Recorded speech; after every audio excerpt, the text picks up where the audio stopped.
வணக்கம் நண்பர்களே. முதல் முறை திருமலைக்கு தரிசனம் செல்ல போகிறீர்களா? அப்படியானால் இந்த வீடியோ உங்களுக்கு மிகவும் பயனுள்ளதாக இருக்கும். பலர் திருப்பதி செல்லும் முன் நிறைய சந்தேகங்களை கேட்பார்கள்.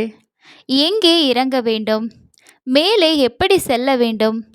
எந்த தரிசன டிக்கெட் எடுக்க வேண்டும்? தரிசனம் பார்க்க எவ்வளவு நேரமாகும்?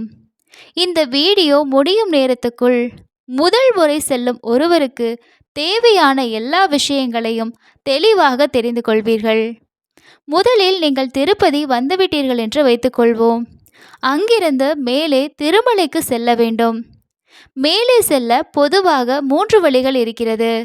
அதில் முதல் வழி பஸ். இது பலருக்கும் மிகவும் எளிதான வழியாக உள்ளது. இரண்டாவது, நீங்கள் சொந்த காரில் வந்தீர்கள் என்றால் அதன் மூலமாகவே திருமலைக்கு செல்ல முடியும். அல்லது டாக்ஸி, ஜீப் மூலமாகவும் போகலாம். மூன்றாவது வழி நடைப்பயணம். பல பக்தர்கள் முதல் முறை சென்றாலும் நடந்து செல்வதையே தேர்வு செய்கிறார்கள். நடந்து செல்ல 2 முக்கிய பாதைகள் இருக்கிறது. அதில் முதலாவது பாதை அலிப்பிரிமெட்டு. இந்த பாதை நீளமான பாதை, ஆனால் மிகவும் பிரபலமானது. இரண்டாவது பாதை ஸ்ரீவாரிமெட்டு. இது சற்று குறுகிய பாதை. விரைவாக மேலே செல்ல விரும்புபவர்கள் இந்த பாதையை தேர்வு செய்கிறார்கள். இந்த பாதை முழுவதும் படிக்கட்டுகளாக இருக்கும். படியேற சிரமப்படுபவர்கள் நடைப்பயணமாக போக விரும்பினால் அலிப்பிரிமெட்டு வழியாக போவதை நீங்கள் தேர்வு செய்யலாம். நடந்து செல்லும் பக்தர்களுக்கு திவ்ய தரிசன டோக்கன்கள் கிடைக்குமா? நடைபாதை வழியாக செல்லும் பக்தர்களுக்கு திவ்ய தரிசன டோக்கன்கள் வழங்கப்படுகிறதா? ஆம், நடைபாதை பக்தர்களுக்கு திவ்ய தரிசன டோக்கன் வழங்கப்படுகிறது. இதன் நடைமுறை இப்போது எப்படி உள்ளது என்றால், நீங்கள் அடுத்த நாள் தரிசனம் பார்ப்பதற்கு முதல் நாள் இந்த டோக்கன்களை வாங்க வேண்டும். அதாவது அலிப்பிரி நடைபாதை பக்கத்திலேயே இருக்கக்கூடிய பூதேவி வளாகத்தில் தினமும் காலை 5 மணிக்கு மேல் உங்களுக்கான திவ்ய தரிசன டோக்கன்கள் வழங்கப்படுகிறது. இந்த டோக்கன்களை வாங்கிவிட்டு நீங்கள் ஸ்ரீவாரிமெட்டு வழியாக நடந்து சென்று 1200வது படியில் அந்த டிக்கெட்டை ஸ்கேன் செய்து சென்றால் மட்டும்தான் அந்த டிக்கெட் மூலமாக நீங்கள் தரிசனம் பார்க்க முடியும். நீங்கள் நாளை தரிசனம் பார்க்க வேண்டுமென்றால் இன்றே உங்களுக்கான இந்த திவ்ய தரிசன டிக்கெட்டுகளை வாங்கிவிட்டு நீங்கள் நடைபயணமாக சென்று நாளை உங்களுக்கு குறிப்பிட்ட அந்த நேரத்தில் தரிசனம் பார்க்க முடியும். இப்போது ஸ்ரீவாரிமெட்டுக்கான திவ்ய தரிசன டோக்கன் மட்டுமே வழங்கப்படுகிறது. அலிப்பிரிமெட்டு வழியாக நடந்து செல்லலாம், ஆனால் உங்களுக்கான தரிசன டிக்கெட்டுகள் அங்கே கிடைக்காது. இப்போது முக்கியமான கேள்வி, எந்த தரிசன டிக்கெட்டை எடுக்க வேண்டும்? முதல் முறையாக செல்லும் பெரும்பாலானவர்களுக்கு இந்த பகுதிதான் அதிகமான குழப்பமாக இருக்கும். பொதுவாக 3 வகை தரிசனங்கள் நீங்கள் செல்லலாம். முதல் வழி, நீங்கள் எந்த டிக்கெட்டுமே எடுக்காமல் திருமலைக்கு சென்று சர்வ தரிசனம் போகலாம். இந்த தரிசனம் முழுக்க முழுக்க இலவசம். எந்த நேரம் வேண்டுமானாலும் நீங்கள் இந்த தரிசனத்தில் இணைந்து கொள்ளலாம். ஆனால் இந்த தரிசனத்துக்கான காத்திருப்பு நேரமும் ஆகட்டும், கூட்டமும் ஆகட்டும் அதிகமாகத்தான் இருக்கும். இரண்டாவது வழி, ஆன்லைன் மூலமாக தரிசன டிக்கெட்டுகளை முன்பதிவு செய்வது. இப்போது டிடிடி தேவஸ்தானம் 3 மாதங்களுக்கு முன்பே எல்லா தரிசன டிக்கெட்டுகளையும் ஆன்லைனில் ஓப்பன் செய்கிறது.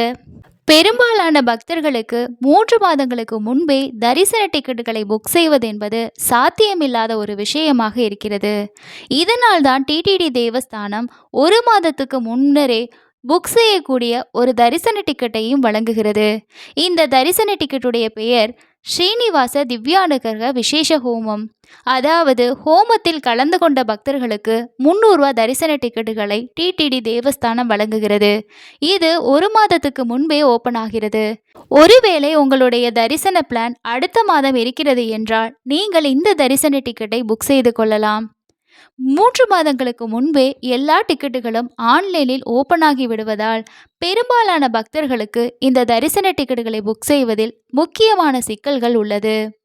மூன்றாவதாக இருக்கக்கூடிய வாய்ப்பு என்பது கீழ்த்திருப்பதியில் கொடுக்கக்கூடிய ஸ்லாட்டட் சர்வதர்ஷன டோக்கன் மற்றும் திவ்ய தரிசன டோக்கன்.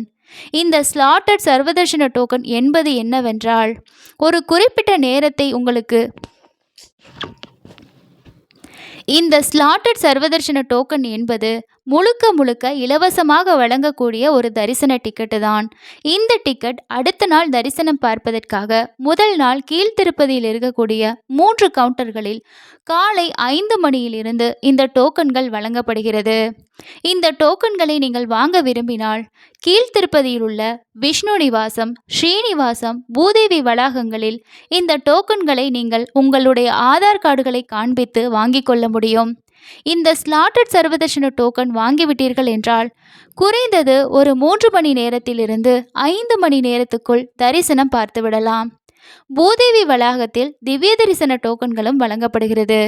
நீங்கள் ஸ்ரீவாரிமெட்டு வழியாக நடந்து செல்லும் பக்தராக இருந்தால் இந்த தரிசன டிக்கெட்டுகளை வாங்கிக் கொண்டு நீங்கள் நடைபயணமாக சென்று மூலவரை தரிசனம் பார்க்க முடியும். இந்த 3 வாய்ப்புகளில் உங்களுக்கு எந்த வாய்ப்பு பொருந்துகிறதோ அந்த தரிசன வாய்ப்பை நீங்கள் தேர்ந்தெடுத்து கொள்ள முடியும். இந்த 3 தரிசன வாய்ப்புகளில் நீங்கள் முதல் முறையாக செல்கிறீர்கள் என்றால் உங்களுக்கு எந்த தரிசன வாய்ப்பு பொருந்துகிறதோ அதை நீங்கள் தேர்ந்தெடுத்து கொள்ளலாம். சரி, இப்போது நீங்கள் மேலே திருமலாவுக்கு வந்துவிட்டீர்கள். அடுத்ததாக என்ன செய்ய வேண்டும்? இங்கே பலர் செய்யும் முதல் தவறு நேராக தரிசன கியூவுக்கு போவது. அப்படி நீங்கள் செய்ய வேண்டாம். முதலில் உங்களிடம் லக்கேஜ் இருந்தால் கிளாக் ரூமில் வையுங்கள். மொபைல் ஃபோன் பொதுவாக கோவிலுக்குள்ளே அனுமதிக்கப்பட மாட்டாது. நீங்கள் உங்களுடைய லக்கேஜுகளை லக்கேஜ் கவுண்டர்களில் கொடுக்கும் போதே உங்களுடைய மொபைல் ஃபோனையும் கொடுத்து விடுங்கள். அதற்கு அடுத்ததாக உங்களுடைய காலணிகளை வெளியே இருக்கக்கூடிய காலணி பாதுகாக்கக்கூடிய இடங்களில் வைக்க வேண்டும். நேரம் இருந்தால் நீங்கள் ஃப்ரெஷ்ஷாகி கொள்ளுங்கள். இது போன்ற விஷயங்களை முன்னரே செய்வதனால் உங்களுக்கு தேவையற்ற டென்ஷன் குறையும். இப்போது தரிசனத்துக்கு செல்லும் நேரம். கியூ காம்ப்ளெக்ஸுக்கு செல்லும் முன் உங்கள் டிக்கெட் அல்லது புக்கிங் டீட்டெயில்ஸை ரெடியாக வைத்து கொள்ளுங்கள். உங்களுடைய ஆதார் அட்டை, உங்களுடைய தரிசன டோக்கன்களை கவனமாக எடுத்துக்கொள்ளுங்கள். நீங்கள் குடும்பமாக சென்றிருந்தால் எல்லோரும் ஒன்றாகவே தரிசன கியூவில் சேர்ந்து கொள்ளுங்கள். ஒரு முறை கியூக்கள் சென்ற பிறகு வெளியே வருவது கொஞ்சம் சிரமமாகத்தான் இருக்கும். ஒருவேளை நீங்கள் நேரடி சர்வதர்ஷனம் செல்கிறீர்கள் என்றால் அதற்கான காத்திருப்பு நேரம் என்பது அதிகமாகவே இருக்கும். அந்த கியூவுக்குள்ளிருந்து நாம் வெளியே வந்து மீண்டும் அந்த கியூவுக்குள் நாம் இணைந்து கொள்ள முடியும். இப்போது இன்னொரு முக்கியமான விஷயம். பலர் முதல் முறை திருமலைக்கு செல்லும்போது ஒரு தவறு செய்கிறார்கள். அவர்கள் கர்ப்பகிரகத்தில் நீண்ட நேரம் பார்க்க முடியும் என்று நினைக்கிறார்கள். அதாவது மூலவரை நீண்ட நேரம் நாம் நின்று தரிசனம் செய்ய முடியும் என்று நினைக்கிறார்கள். ஆனால் உண்மையில் தரிசனத்துக்கு அந்த மிக முக்கியமான தருணம் சில நொடிகளாகவே இருக்கிறது. அதாவது சில வினாடிகள் மட்டுமே உள்ளது. ஆம், பல மணி நேரம் காத்திருந்தாலும் அந்த தரிசன தருணம் சில வினாடிகள்தான். அதனால் நீங்கள் கியூவில் நிற்கும் நேரத்திலேயே உங்களுடைய மனதை அமைதியாக வைத்து கொள்ளுங்கள். உங்கள் வேண்டுதலை முன்பே மனதில் சொல்லிக் கொள்ளுங்கள். அந்த சில வினாடிகள் பலருக்கும் வாழ்க்கையில் முழுக்க மறக்க முடியாத ஒரு அனுபவமாக மாறுகிறது. தரிசனம் முடிந்ததும் வெளியே வந்த பிறகு பொதுவாக அனைவரும் செய்யும் முதல் விஷயம் திருப்பதி லட்டு வாங்குவது. அது மட்டும் இல்லாமல் நேரம் இருந்தால் திருமலையில் அருகில் இருக்கக்கூடிய சில இடங்களையும் பார்க்கலாம். உதாரணமாக ஆகாசகங்கா, பாபா விநாசம், ஜபாலி ஆஞ்சநேயர் கோவில், இது போன்ற இடங்களுக்கு நீங்கள் சென்று வந்தால் இன்னும் உங்களுடைய மனம் அமைதியடையும். இவை பல பக்தர்கள் தரிசனத்துக்கு பிறகு செல்வது வழக்கம். இப்போது முதல் முறை செல்லும் அனைவருக்கும் சில பிராக்டிக்கல் டிப்ஸ். முதல், அதிகாலை நேரம் பொதுவாக சற்றே வசதியாக இருக்கும். இரண்டாவது, வார இறுதி நாட்கள் மற்றும் முக்கியமான திருவிழா நாட்களில் கூட்டம் மிகவும் அதிகமாக இருக்கும். மூன்றாவது, தேவையற்ற லக்கேஜுகளை எடுத்து செல்லாதீர்கள். நான்காவது, குழந்தைகள் அல்லது மூத்தவர்கள் இருந்தால் முன்பே உங்களுடைய பயணங்களை சரியாக திட்டமிடுங்கள். இந்த ஒரு விஷயத்தை மறக்காதீர்கள். திருமலை தரிசனம் என்பது ஒரு சாதாரண ட்ரிப் இல்லை. பலருக்கும் அது ஒரு மனநிறைவு, பலருக்கு அது ஒரு நம்பிக்கை, பலருக்கு அது நீண்ட நாட்களாக காத்திருந்த ஒரு தருணம். அதனால் அவசரப்படாமல் அமைதியாக அந்த அனுபவத்தை உணர்ந்து தரிசனம் செய்யுங்கள்.